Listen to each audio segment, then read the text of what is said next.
What's up, everybody? You're very welcome along to this Anfield Agenda special. I'm joined by my good friend Dave Henry. Dave, you're heading off to Madrid, mate. I could pander around, we could have some foreplay, but let's get straight into it, mate. You're heading off to Madrid, and my levels of jealousy are increasing by the day. How are you feeling? Nervous. I said that to you when we were chatting earlier, mate. Very. Just this morning, I got very nervous, but no, I'm really looking forward to it. It's hard not to get excited about a European final. But yeah, it's going to be brilliant. So many thousands of scouts is going over. Just looking forward to meet a few lads I haven't seen in a while and getting amongst it. I have to give it to you. You boxed very clever on this one when you knew we were getting to the final. Now, Dave, full disclosure, Dave lives in Germany, so he said to me, I've got this priced up and everything beforehand. If this happens to come off and you pull the trigger fairly quickly, mate, I don't want to make people sick, but you got a reasonably priced flight to Madrid. Yeah, lucky. I'm going to Berlin very early Friday morning, flying from Berlin. It's about a 3-hour drive for me to Berlin, and then straight into Madrid. I'm about an hour 45 minutes outside Madrid, then city centre by train. But yeah, I'm not going to say how much it was, but it was pretty reasonable in fairness. Yeah. I can't wait. I've asked you if you get a chance to send us back some videos and stuff, and of course I don't want to be putting you under pressure, but God, I want to be there. We were at the Boss event. As we filmed this, actually, we were filming this on Tuesday night. So we were at the Boss event last night in Liverpool, the Madrid send-off, and we had some great fun. I know they've now been confirmed that they're going to be playing in the fan park. Oh, you're in for a treat, buddy. It's going to be absolutely wonderful. The only downside, and we spoke about this before, is the fan park closed in 2.5 hours or something before the kickoff, something like that. Closes at 6 apparently, and they're not showing the game in the fan park. That's the biggest sickener and the biggest own goal, I think, from UEFA. I don't know why. I have no idea why. Just UEFA being UEFA and just acting the maggots. But the good thing about Madrid is we're lucky because it's such a sociable city. Everyone likes to go out in Madrid, so there's going to be plenty of pubs, plenty of boozers that show. It's such a big football. Like there's 5 football teams in Madrid, so last time I was there, you couldn't turn around and you were in a football pub. It's just about, again, boxing clever. What times you can go to leave the fan zone to go to a pub and kind of get a seat and things like that. So we'll see. There was one thing you mentioned to me before we start recording about a headline you've seen in a Spanish newspaper today. I don't want to name the newspaper because where I'm going with this, I don't want to name the newspaper, but basically they were trying to play up the fear that there might be a bit of trouble. I think they were trying to basically play in the historical, the old type of English football fan that travels over to games and to puff worry to people that there might be some violence between the Spurs fans and the Liverpool fans, depending on which way the final goes. I have to say, personally, I don't see it. I don't see any issues with it. Any Spurs fans I know, they're lovely fellas. For me, I think it's just bitterness from a Spanish outlet, and I just don't. If anyone's anyone has loved ones travelling over or anything, I don't want people to be worrying, mate, because I genuinely think it's just going to be a wonderful occasion. Yeah, and I'm hoping it'll be a good football occasion as well. They made references to what happened in a basketball game when I think it was Serbia were playing and bars were vandalised and things like that. Look, I can't understand, first of all, what they're complaining about, because there's going to be, let's say, 100,000 football fans conveying in the city, eating and drinking out every day and every night, spending a fortune over there. Look, I've been away loads of times with Liverpool in Europe. I've never seen any trouble, and touch wood, and I hope that continues. And it'd be good to meet good Spurs fans as well. I've been chatting with them on Twitter about their accommodation and can we help and things like that, and kind of directing them in. But no, it's just the fear-mongering by newspapers is just it's disgusting, and there's just no need for it, because it could inevitably cause trouble. But I hope people have the common sense just to say, what a shower of pricks, and just let's just enjoy the Champions League final. I'm with you on that one 100%. We're talking about the Champions League final. I suppose we should spend a couple of seconds talking about the build-up to the Champions League final and how both teams got there. Obviously, we'll start from a red perspective. Where do you begin with this one? 3-0 down after the first leg. Our WhatsApp group was alight with messages back and forth, and everybody felt the same way throughout that WhatsApp group. That was never a 3-0 game. One, how on earth did we lose that game? And then, how the hell did we lose that game 3-0? So we knew we weren't outplayed, but still, a 3-0 deficit is a lot going into a second leg of a semi-final. Especially against Barcelona. I said it when we beat them on the return leg, and another few lads from over here, I said there's no other team in world football that could do that against Barcelona. And there isn't. There is no team on current form or current history or stature in world football that could beat Barcelona 4-0 after being 3-0 down. And no, we didn't deserve to be 3-0 down. Thank fuck Dembele was absolutely pony that night, because I think if it Brilliant. went 4-0, yeah, if it went 4-0, that would have been really, really difficult, maybe impossible to come back from. But I was reading something about Van Dijk, or listening to something, sorry, when he was in the dressing room and they were just gobsmacked, but not in a bad way. It was gobsmacked going, we came here, we gave them a football lesson, but yet we're 3-0 down, but we can still do it. And that's the belief the team have. It was unreal. Building up to the game itself on the day, I think a lot of people just thought, well, let's win this game. Let's just win the game today and see what happens after that one. The ideal scenario was an early goal, not concede going into half-time, and then see what plays out in the second half. But what I asked Cash, and I want to ask you, is when we got it to 3-3, what was your mentality in your head? Was it, okay, now we can back down a little bit, play safe here, let's see what we can do, let's get this extra time, or was it just go for the throat now and finish them off? My mentality at 3-3 was the same at 3 when we were 2-0 up, sorry. It was just go for it. Absolutely, because we had them wobbled. And then I was saying that, and I was obviously shouting like a lunatic in the bedroom when Gini scored the first. But when he got the second, I was like, they're gone, Barcelona. I honestly mean that. I was like, they're gone, we're going to win this. It was unbelievable. There was no fear in that team. We absolutely humiliated the champions of Spain. And it was just brilliant. But no, it was a thing where, Craig, to be honest with you, I was looking at that when we went 2-0 up and 3-0 up, and then it was like, this is Liverpool. This is what we've been talking about all season to people who don't believe us. This is how good we are. And there was never, of course there was doubts in my mind building up to the game, but even when we went 1-0 up, you could see Barcelona. They were putting balls out of play, misplacing passes. They don't do that.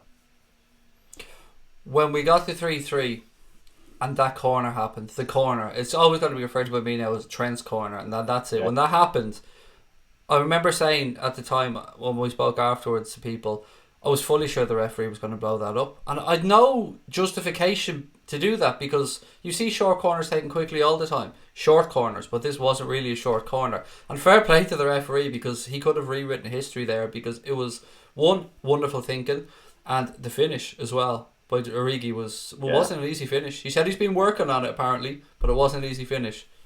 It wasn't. The way the ball came in, and I suppose even bounced up slightly, and you had Piqué kind of one side of him. It was just perfect the way he hit it. But the reason why I thought as well that is that a goal, what happened is because it was so intelligent by Trent. I've never seen that before from a lad of that age, to do that in any stage, never mind a Champions League semi-final.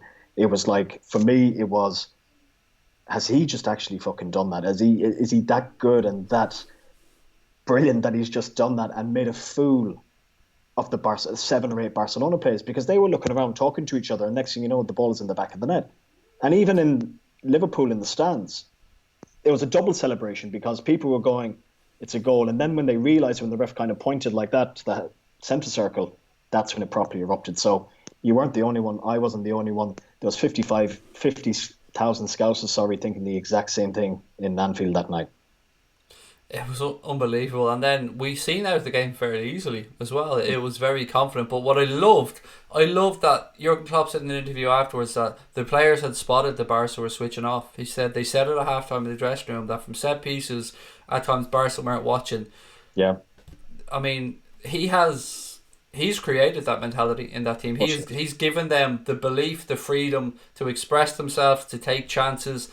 And some managers, if you take a chance that doesn't pay off, they'll give out to you, or they'll scream at you. But you know what, Jurgen Klopp, he's not that type of manager, because without taking these chances or these risks, the magic doesn't happen.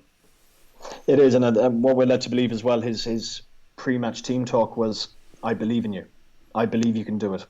And that was it, just installing that kind of sincere belief that you can do this, you can overcome this, and we did. Going back to what you're saying, what I loved is when we got the fourth. What I really, really loved is the shithouse tactics that we went to see the game out. we turned into a proper nasty team, and it was like beautiful. That's what I've been praying for a long time with this Liverpool team, is proper nasty individuals getting, doing what they have to do to kind of see the game out and win. Milner, Fabinho, it was brilliant, and that's what you need to win. We've seen it last year in the Champions League final with Ramos, real shithouse tactics, but look, it works, and when it works for your team, you're made up for them. That's true. I suppose we should have a little word on Spurs before we move on to starting 11s and stuff. 2-0 down on the night, 3-0 down on aggregate. Second half, Pochettino makes a little tactical change. Obviously, he's chasing it, pushes the players more forward up the field. But what we seen the night before, and look, I suppose we should really include Monday in this as well, because Vincent Kompany scored that screamer for or against Leicester on the Monday that basically, I think, won Manchester City the title that night. Yeah. Then we go to Tuesday and we see what's unfolding. Emotions change dramatically. But then on Wednesday, we get to sit back and enjoy, from a neutral perspective, another, be fair, absolutely amazing. I mean, the UEFA must have just been sitting there rubbing their hands together, ringing the sponsors, going, "Now we're renegotiating these deals now." Exactly. It was unbelievable. You cannot begrudge Spurs to place in the final. No, absolutely not. What Pochettino has done, investing zero in recruitment, keeping that team, all the way in to get to a Champions League final, is unbelievable. And that's why I woke up this morning feeling slightly worried. I have full confidence in the Reds, but it's a 50-50 game. But it's just remarkable what he has done, and complete kudos to Spurs and Pochettino, because he's an unbelievably good manager, and he's proven that now this season. What they did against Ajax, it was very cute as well. Ajax you could see their legs going from about 70 minutes, and Spurs kind of upped it a bit and kind of said, okay, we can see you against the ropes now. And they just went for it as well. And look, it paid off, and fair play to them. Yeah, it's going to be hopefully a really good football final as well when we play them. We spoke a couple of minutes ago about Liverpool and the shithousery and the experience of learning how to see out games. As brilliant and as fearless as this Ajax team have been in the Champions League, they knocked out Real Madrid at the Santiago Bernabeu. They went to Turin, they knocked out Juventus, they beat Spurs in London. But at the same time, you could see that they didn't know what to do with Fernando Llorente, and that inexperience is what in the end cost them. That, and the fact that they didn't just play safer, and they allowed Spurs to have that set piece. So we've seen both sides of it, and this is what gives me a bit more belief that with our lads in the final is been there, done it, wore the painful t-shirt. I think so as well. I think there's huge things to be taken out of Kiev last year. Not only the fact that we've a better goalkeeper in place now and things like that, but the Liverpool lads you'd like to think they'd be a bit more hungry, that the pain of what happened last May is sitting with them and going, look, we can't lose this again. We just can't lose this again. We know what it takes to win, but we also know what it feels like to lose. And I think that motivation should hopefully get us over the line. But it's going to be a tight game. I don't think it's going to be a walk in the park for Liverpool by any stretch of the imagination. Yeah, I'm thinking Mo Salah, he wants to prove something after what happened the last time. Yeah. James Milner, we've seen what James Milner is, a man of steel, but we've seen what it meant to James Milner after that semi-final. James Milner, a man that's won everything domestically in England but has never won the Champions League. He wants that, whether he signs off or he's not. I hope he's another year personally, but what he does, actually, he's 1 more year in his contract, doesn't he? Yeah, there's been some conflicting stuff on that from Sky over here, but we'll go with he's 1 more year. Jordan Henderson, I want that man to lift that trophy above his head for every shithouse comment he's received on social media, because Jordan Henderson, he's not Steven Gerrard. Nobody was ever going to be Steven Gerrard, but my God, in my eyes, is he a fit Liverpool captain? Absolutely. He's a heart of an absolute line. You could see after the Barca game, he was barely able to walk, never mind celebrate properly. You could see stages he was kind of like, after the final whistle, you could see him kind of nearly heave. He put everything into that, and any Liverpool player, I've been a Liverpool fan for a long time, that's what you want to see from your Liverpool players, is to lay your life on that football pitch for your team. And he's done that.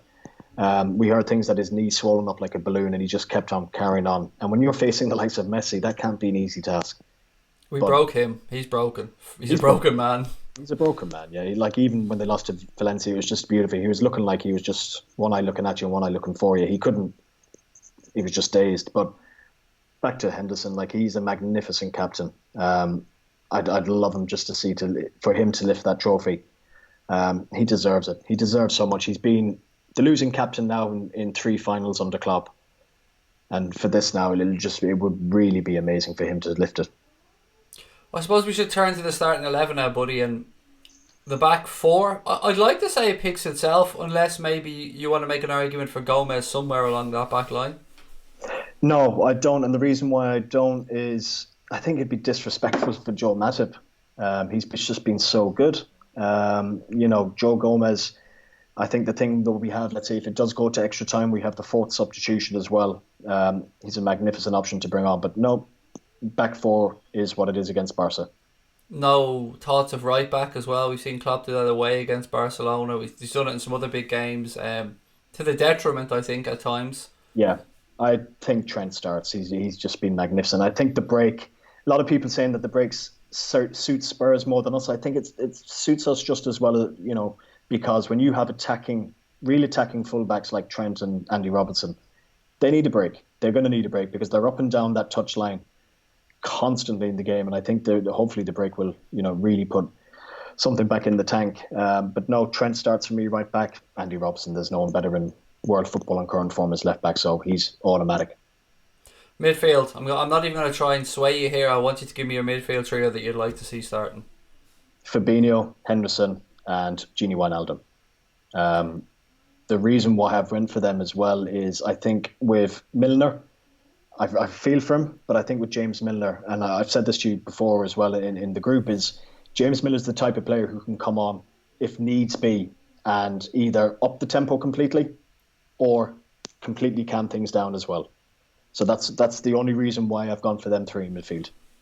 It is a ridiculously hard decision, to be fair, and I can understand anyone who makes a Milner argument. I can understand anybody who makes a Gini Wijnaldum argument, and it's a great argument for us all to be having, because any three from those four, for me, as long as Fabinho's there, of course, is absolutely sound. And look, we got some good news. Jurgen Klopp's Champions League press conference today. Unfortunately, Naby Keita isn't going to be available, which isn't a shock. None of us believed he would, but Bobby Firmino, it looks like he could be there. Do you think he's going to make the front three? And of course, give me your front three then. Front three is the front three, yeah. Bobby, Sadio Mane, and Mo Salah. What we're led to believe is Bobby's going to be in full training again with the squad tomorrow. There was no precaution today. He was just training by himself, and maybe just to get a bit more sharpness and maybe just a bit more one-on-one training, more technical training. He's going to be training tomorrow again. If he's not, we have Divock Origi, that kind of thing. And Divock Origi, I'd have no qualms putting that boy in after what he did to Barcelona. So it's a horrible decision for the managers to make. But if you gave the thing to Klopp saying, look, this is your full squad, you have one player missing, he'd bite your hand off and he'd want that headache. Naturally, you can only pick 11 players, Craig. There's going to be people disappointed, but it's the old cliche. That's football. It's as simple as that. So I think Bobby will be fit though. Yeah, sorry, mate. No, sorry. I thought you were finished. It was my fault. A couple more things I want to have a chat about really quickly is I don't want to go into specifics with you because things move very quickly in the transfer market. The window opened, I think, midnight on the 16th, something like that. What positions are you thinking, and how many do you think Jurgen Klopp might make with regards to incomings over this window?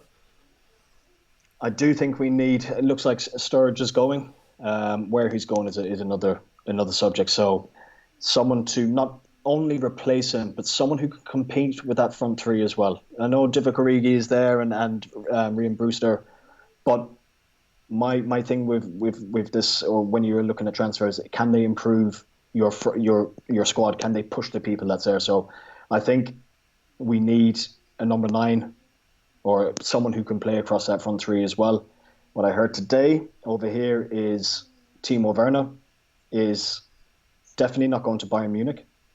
So I think that does leave the door open for us there. He's best mates with Naby Keita. Let's not forget that, and there's going to be a huge sway there. Just while I have you on the Germany thing, again, we're recording this on Tuesday, so if anything does change, bear with us. You did say to me before, and you were absolutely spot on, German managers or German league, they like to get business done early. We've seen that with Borussia Dortmund, of course, nipping in and wonderful business yet again. Thorgan Hazard and Julian Brandt, who, You always told me, and I've said this time and time again, going back a couple of seasons, he wanted to stay in Germany. Yeah, yeah. He got a good pay rise from Dortmund, but the deal Dortmund got for him, 25 million euro, was I couldn't believe it. I was surprised he went to Dortmund. If I'm honest with you, there was never in doubt in my mind he was going to stay in Germany. I thought it would have been Bayern. Um, Sensational player, and fair play to Dortmund. They've got three good signings that's come in there because they signed Schulze as well, or Schultz, should I say? So them boys are getting their business done early. Will they do any more? I don't know, but very quiet from, I suppose, a Liverpool point of view regarding transfers, which is great because no leaks. We don't know what's going on. ITKs are having a fit because they don't know what's going on either. But I'd like to see Timo Werner. I'd like to see him in a red jersey for Liverpool. Yeah. Any other positions you think we might do in this window? What about we'll look at the left back. Before that, just specifically to the goalkeeper, Simon Mignolet looks like he's probably going to move on. Loris Karius looks like that issue over at Besiktas with regards to the money and other things has been settled. There's been some tedious isn't the word I'm looking for. What's the word I'm looking for? Tentative. That's the word I'm looking for. Links to other goalkeepers. I've seen, obviously, the goalkeeper, West Ham's keeper. I've seen links to Pepe Reina coming back. We've seen links to, there was another one today. Was it Andy Heat? Or not Andy Heat, not that off the Anfield rap. Although he was a goalkeeper, funnily enough. So maybe. Was it Heaton? Tom Heaton. Yes, him as well. Anybody for you? Adrian, as I said, at West Ham. Is there anyone for you think might come in there? Or do you think it's Grabara or Kelleher? I don't think it's going to be Grabara or Kelleher. I think, is Kelleher going to go on loan? I think that would be a good option for Kelleher to go on loan, get some good first team football. Because there's no doubt the lad seems like a good goalkeeper, but he needs first team action. I've heard nothing, Craig, to be honest with you, apart from what you've heard there as well. I've heard nothing kind of concrete. Not that I have a clue anyway, but no, I haven't heard anything made. I think the way Mignolet's addressed himself this season as well, it'd be sad to see him go. He's been the consummate kind of professional. He's been brilliant. But he deserves first team football as well. You know, he deserves to get back into a number one position, Simon Mignolet. But no, haven't heard anything made, to be honest with you. Yeah, look, I'm not going to be a hypocrite on this. I've said all along, I'm not a Mignolet fan. I've been open about that for a while. But like you've said, he has the support he's shown the team. Yeah. Alisson Becker this season, the way he's acted on social media, the man will go out with his head held high, and I think rightly so. And he has shown he's a consummate professional. You can never knock a man for playing football. Now, one more position perhaps. Is there anywhere else you think we might try? We said we'll touch maybe on the left back spot. Lloyd Kelly made a lot of people look very foolish. A lot of ITKs. Yeah, we were linked with him in January as well. Seems to be like he's a good young player, can play across the back line pretty much anywhere he is. Look, he's a left back by trade. But, you know, do we start kind of with what happens with Joe Gomez? I know he's going to stay at the club. There's no doubt. I'm not saying that. But Joe Gomez is a left back by trade. Does he kind of cover Andy Robertson or does he push Andy Robertson as well? Very difficult to say as well. Again, I can't really name any left backs out there that I suppose, you know, who are readily available or might come to the club. I don't know if you heard anything, but it's going to be difficult for someone to push Andy Robertson in the current form. But we do need cover there because Moreno's, if he's not going, I'll drive him to wherever he wants to go himself. I haven't heard anything like yourself, nothing. But it is a very difficult sell to somebody. Do you want to come in here and sit behind Andy Robertson, who one is fit as a fiddle and very rarely breaks down, and two is going to be clearly better than you anyway. Yeah. So Adam Lewis from the other 23s is only other thing they've really heard. Just before I let you go, Dave, there's a couple of things. I want to briefly have a chat about the owners. They had a mixed bag when they first came in. There were some fans leaning one way, some fans leaning the other way. When Jurgen Klopp came in, I think we've started to see FSG's real vision for the club. A manager that they trust, corporate-wise and with sponsorships and commercial partnerships, unparalleled. Absolutely fantastic. The club is night and day. So I just want to get your thoughts on where your view is now on the owners.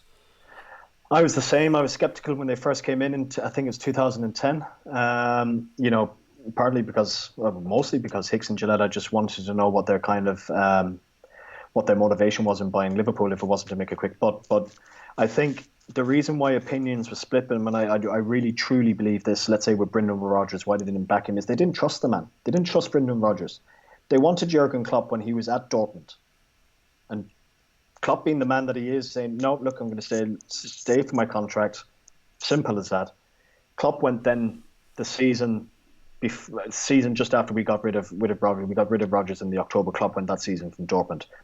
They were after him for so long. So I think what they've done was, look, we know we want to get this manager. We know we want to have the financial backing for him as well, which they've done. They've backed Klopp financially. Fantastic owners. Absolutely fantastic owners. The club is maybe, I think from reading, there was a Deloitte thing out there with the top football club. We've moved up in that again. Club debt is something like 60 million, which is very, very little. And that's from FSG as well. It's not a bank loan; it's a loan from FSG as a business loan. Look at the stand they built. Look what they're doing in Kirby with the new training facilities. For me, they've been absolutely fantastic. People might not like what I'm going to say here, but a big shout out to Ian Ayre as well regarding the commercial side. I know he hasn't been at the club for a while, but that man really did springboard some of the commercial deals for Liverpool Football Club. I believe he built and had a long-standing relationship with Standard Chartered. Ian right. Ayre wasn't the chief executive. Ian Ayre was promoted to a chief executive because of great work he did in the areas that you're talking about. And sometimes I think that's almost forgotten about. Yeah, Ian Ayre actually came in and he was the marketing director for Liverpool when he first came in from Huddersfield. And then, as you rightly said, because of the unbelievably good work he done on the commercial side and the corporate side, he was inevitably promoted then to chief exec. Liverpool, as you said, it is complete. Remember, Liverpool were 12, 13 hours for going into administration. It's just unbelievable to think that and it's not, look, in the bigger scheme of things, Craig, it's not a huge period of time, 9 years. Look where we are now. We're in our second European Cup final in a row. We've just got 97 points in the league. We're one of the world's best football clubs on current form and current standings. You ask any player in world football, if Liverpool Football Club want to sign you now, you wouldn't say no. You'd be like, yeah, absolutely. I can see what this club is doing. I can see where they're going. I want to be involved. And that's any player in world football. That's not just players we tried to sign in the past and we got rejected. Michael Edwards, the backroom staff, and I suppose the corporate team that Liverpool have there, the likes of Michael Edwards, they're absolutely fucking unbelievable. They're absolute geniuses in what they do. And no one can tell me any different because their record is standing up for it now. So I think they're fantastic owners and long may they be here at Liverpool Football Club. Yeah, I'd just like to add Barry Hunter as well to that list, the chief scout, obviously, of Liverpool. Again, amazing work. Look, I've got to bring this to an end, but before I do, Dave, I want a prediction. I want a prediction from you for the final. I know it's terrible, isn't it? But we all have to put our nutsacks on the line for this one. 3-1 Liverpool. Good man. I like that. I like the positivity. I like the gift of a goal to Spurs just to make them feel better as well. I tend to do this actually when people ask me for when we're playing away from home the league and people always ask me for predictions. I always give the home team a goal because I don't want to sound arrogant like we're going there to win 2 or 3-0. Look, buddy, I know. When did you say you're travelling? When are you heading off? I'm flying Friday morning from Berlin. I hope you have an absolutely wonderful time, Dave. I've no doubt that you will. If you see anybody over there, anybody wants to give Dave a follow, you can see at DH Copboy. I believe your DMs are open if anyone's heading to Madrid and they want to meet up for a pint or have a chat on camera because you're going to be sending some videos back for us. A nicer Irishman you couldn't meet, and he's got very deep pockets, so when he says he'll get the points in, he'll get the points in. Dave, it's a pleasure as always, buddy. Thank you so much for coming on, and no doubt we'll catch up for a podcast really soon. Absolutely. Cheers, mate.